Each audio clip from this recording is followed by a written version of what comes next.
اللہ تعالیٰ نے اپنے راہ میں ایسے لوگوں کو رکھا ہوتا ہے جن کا کام ہوتا ہے کہ وہ لوگوں کو راہ پہ لائے اور وہ لوگوں کی ترجمانی کرے اور لوگوں کو اپنے قریب بلائے، لیکن اس کے لیے شرط ہے۔ سمجھ گئے میری بات کو؟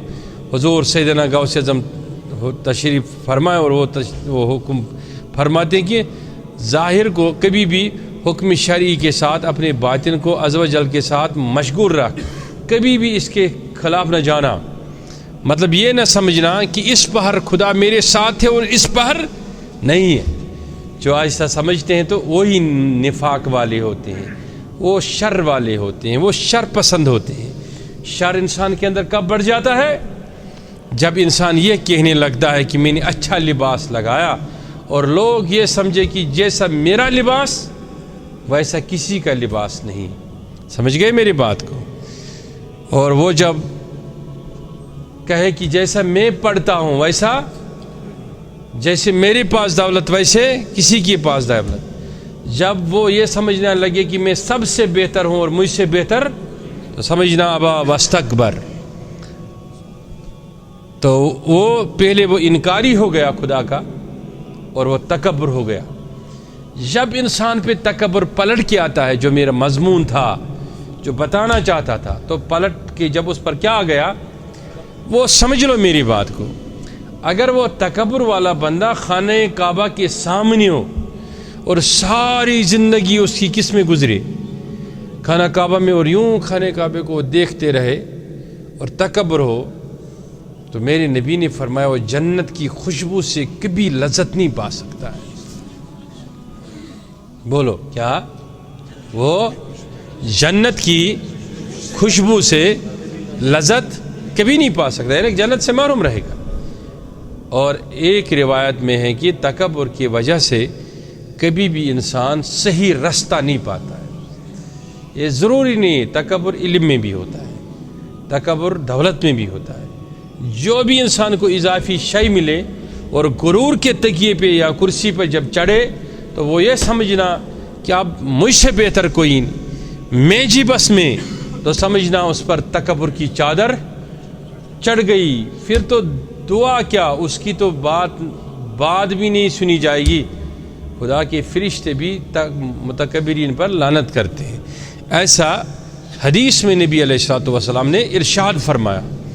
تو مطلب یہ ہے کہ اس لیے اس کے بعد حضور سیدنا غوث اعظم فرماتے ہیں وَكَسْرَ نَدَمُهُ عَلَى مَا تَقَدَّمَ مِنْ شَيْءٍ۔ تو اس کے ساتھ میں اختتام کرتا ہوں آج کی مجلس کا، کہ اللہ تعالی ہم سب کو ایک تو تکبر سے محفوظ رکھے، اور دوسرا یہ کہ اسی نیت رکھو، دیکھو میری طرف دیکھو اور یہ بات سمجھ لو، سب سے افضل بات اس مضمون کی ہے،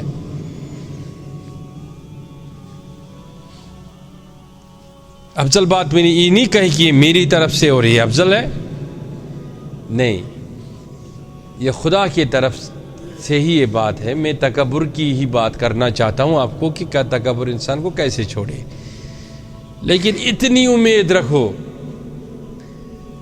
کہ اتنا جب تکبر سے کسی کا دل صاف ہوتا ہے نا، تو اللہ تعالیٰ خود فیصلہ فرماتا ہے کسی نہ کسی نیک کو اس کے رستے پر مطلع کیا جائے اور اس کو نیکوں کی طرف لایا جاتا ہے۔ بات سمجھ میں آئی؟ تو رہ درویش فکری، بعض وقت انسان بہت مانگتا ہے خدا سے لیکن حاجتیں پوری نہیں ہوتی، سمجھ گئے؟ تو ایک منکر خدا جو خدا کو نہ ماننے والا تھا، اس کا میں نے ایک مضمون پڑھا، بڑا طویل مضمون تھا کچھ دن پہلے سوشل میڈیا پہ۔ وہ یہ کہہ رہا تھا کہ نعوذ باللہ من ذالک، نعوذ باللہ من ذالک، اگر آپ کہتے ہو ہر شے پہ خدا قادر ہے تو وہ خدا کے بارے میں یہ بتانا چاہتا ہے اگر خدا ہی کوئی شے اتنی پیدا کرے اور پھر خدا اس کو اٹھانے سے یا توڑنے سے، نعوذ باللہ من ذالک، نعوذ باللہ من ذالک، نعوذ باللہ من ذالک، انکاری ہو، یعنی خدا نے کوئی ایسی شے پیدا کی اور اتنی بڑی شے پیدا کری کیونکہ وہ ہر شے پیدا کرنے پر قادر ہے، اور پھر اس شے کو خود اٹھا ہی نہ پائے۔ تو میں حیران رہ گیا کہ اس کی دلیلیں بہت ساری تھی اور بہت سارے علماء نے اس سے بحث کی، کاش وہ ادھر ہوتا تو ہم اس کو بتا دیتے کہ جو اس شے کو بنانے پہ قادر ہے وہ اس کو توڑنے پہ بھی قادر ہے، مسئلہ اتنا ہی تھا۔ تو وہ چیز اس کے سمجھ میں کیوں نہیں آئی کہ جو شے کسی شے کو بنانے پہ قادر ہوتا ہے وہ اس کے توڑنے پہ بھی قادر ہوتا ہے۔ تو مقصد یہ ہے کہ تکبر ایک ایسی شے ہے جس کو انسان خود توڑنے پہ قادر نہیں ہوتا ہے۔ یہ انسان پر جب آ جاتی ہے تو سمجھنا کہ انسان پھر اس درجے پہ آ جاتا ہے کہ انسان اچھائی میں تمیز اور برائی میں تمیز نہیں کر پاتا ہے۔ لیکن کم سے کم اگر پیر کے پاس جا کے تکبر نہ ٹوٹے، غرور نہ ٹوٹے اور غرور نہ ختم ہو جائے تو سمجھنا پھر سنگت پیر کا کیا فائدہ ہے۔ تو کبھی کبھی انسان کو جب حاجت پوری نہیں ہوتی ہے، اس کا نکاح نہیں ہوتا ہے، اس کا بچہ نہیں ہوتا ہے، وہ ٹھیک نہیں ہوتا ہے، وہ صحت یافتہ نہیں ہوتا ہے، وہ بیمار ہوتا ہے میری طرح، یا وہ یہ غریبی میں ہے، اس سے نکلتا نہیں ہے، تو وہ کہتا ہے کہ میں تو خدا سے اتنا مانگتا ہوں، کیوں نہیں مانتا ہے میرا۔ تو اتنا سمجھنا کہ اگر تیرے دل میں تکبر نہیں تو پھر تجھے خدا نے چھوڑا نہیں، خدا تیرے سے عشق کر رہا ہے۔ خدا تجھے یہ چاہتا ہے کہ تو میری قرب اور سنگت میں ایسا آ جاؤ کہ میں تجھے اتنا دھولوں گا، پریشانی کی پانی سے، غم کے پانی سے، آندھی کے پانی سے، مصائب و آلام کے پانی سے، میں تمہیں ابراہیم کی طرح پہلے بے اولاد رکھوں گا، بعد میں عطا کروں گا آزمانے کے بعد، لیکن دوں گا تو پھر عظیم دوں گا۔ میں تمہیں غریب رکھوں گا، داؤد کی طرح بعد میں بادشاہی دوں گا، سلیمان کی طرح بعد میں بادشاہی دوں گا علیہ الصلوۃ والسلام۔ تمہیں وطن سے کبھی بے وطن ہونا پڑے میرے محبوب کی طرح، فکر نہ کرنا، اپنوں کے پتھر کھانا پڑے۔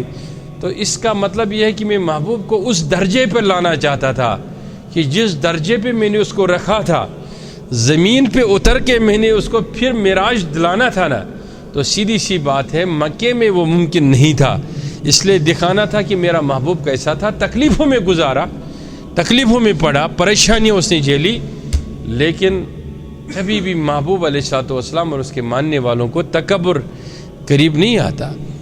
اگر آپ کسی کی سنگت میں، صحبت میں، یا جو میری مریدین ہیں، طالبین ہیں، تو وہ سمجھنا کہ خود کو چناس کوشر شعر ونا کیا نو لوک کھنڈ ہار سی، کیا نہ لوک تچھا کمئی، کیا نہ لوک ہار سی، کیا نہ لوک تچھا کمئی، یہ سوئی چھمے۔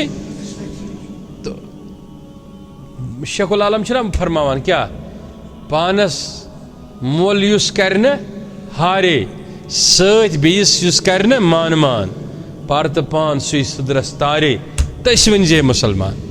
وہ یہ چھو ایمانک شرط، یہ چھو مسلمانی ہن شرط۔ تو طالب گو سوئی یم سندس وجودس منز پیر سند عشق آسہ تات حدستانی غالب کہ سہ گژھِ نہٕ یتھ پٲٹھۍ توحیدس پٮ۪ٹھ سہ راسک آسہِ تِتھے پٲٹھۍ گژھِ نہٕ سہ ہُتھ پٮ۪ٹھ تہِ کمپرومائز۔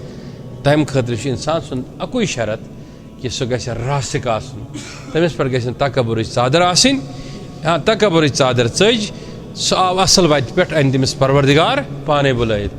یعنی تکبر جس چیز پہ آ جائے، وہ عالم ہو، وہ پیر ہو، وہ آفیسر ہو، وہ ڈاکٹر ہو، وہ انجینئر ہو، عام انسان ہو، تکبر ہو تو پھر اللہ تعالیٰ اس کو آخرت میں، کیونکہ تکبر خدا فرماتا ہے یہ خالی میرے شان نشان ہے۔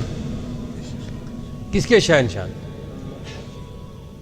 سمجھ گئے میری بات کو؟ وہ فرماتا ہے یہ خالص میری شان نشان ہے، قہاریت اور جباریت خالی میری شان نشان ہے اور کسی کی شان نشان نہیں ہے۔ تو مختصر یہ بتانا چاہتا ہوں کہ جو ہم سے وابستہ ہے انہیں چاہیے کہ وہ راسک ہو جائے، تکبر سے دور رہے، رات دن میں وہ جتنا توبہ کریں، استغفار کریں، اور اتنا ہی اللہ تعالیٰ کے قریب آ جائیں گے۔ ربنا تقبل منا انک انت السمیع العلیم۔